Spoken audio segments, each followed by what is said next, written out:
Now, recap muna tayo ng scores. Ang Bloomfields ay wala pang puntos, pero ang Magnus Haven may 107 na. Pero ito na po, susunod na maglalaban ang lead guitarist ng Bloomfields na si Lakan at ang lead vocalist and keyboardist ng Magnus Haven na si David. Let's play round 2.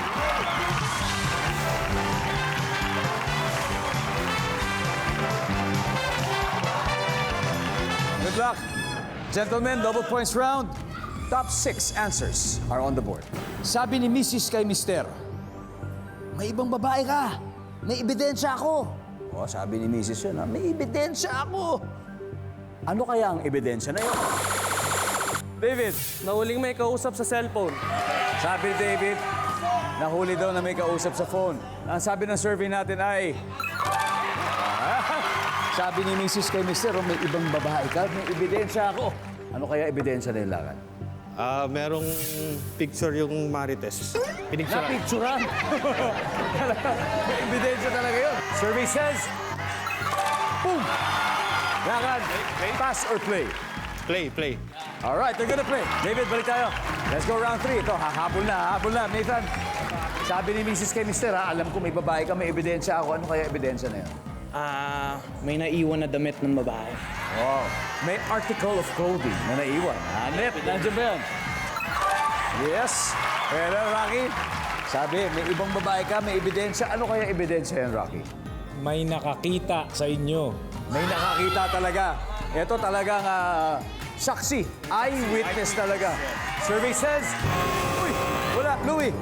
Sabi ni Mrs. May babae ka, may ebidensya ako. Ano kaya ebidensya na? May lipstick ka!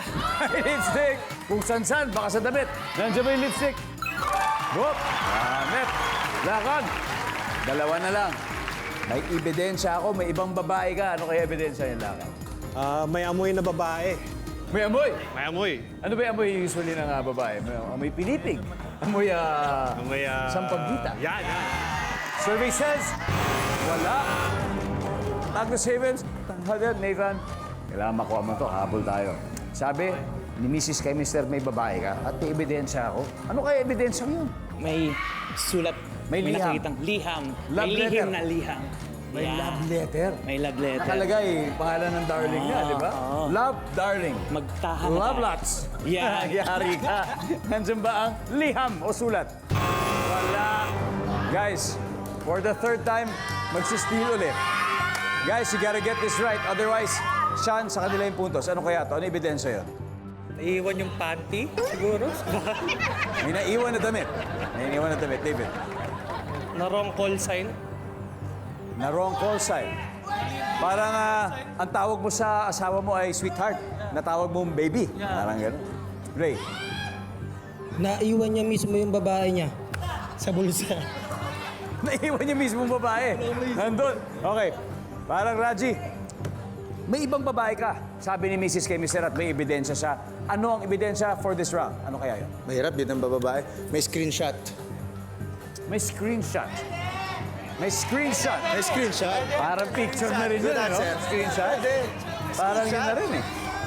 Yan na, pinicturean. Lang yan eh. Screenshot. Tingnan natin. Survey says, wala. Alright. After 3 rounds, biglang namayagpag ang Bloomfields. May 166 points na sila. Pero ang Magnus Haven, meron pa rin 107 points. May isa pa tayo. 5,000 pesos.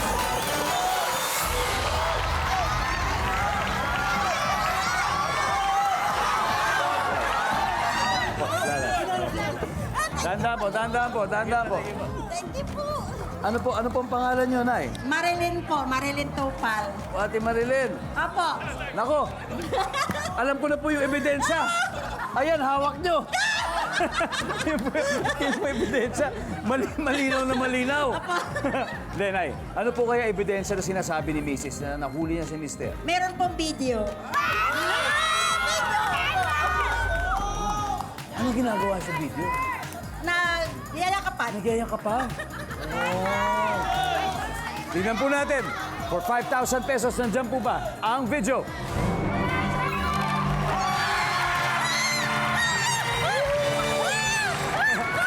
₱5,000 pesos, Nay. Congratulations.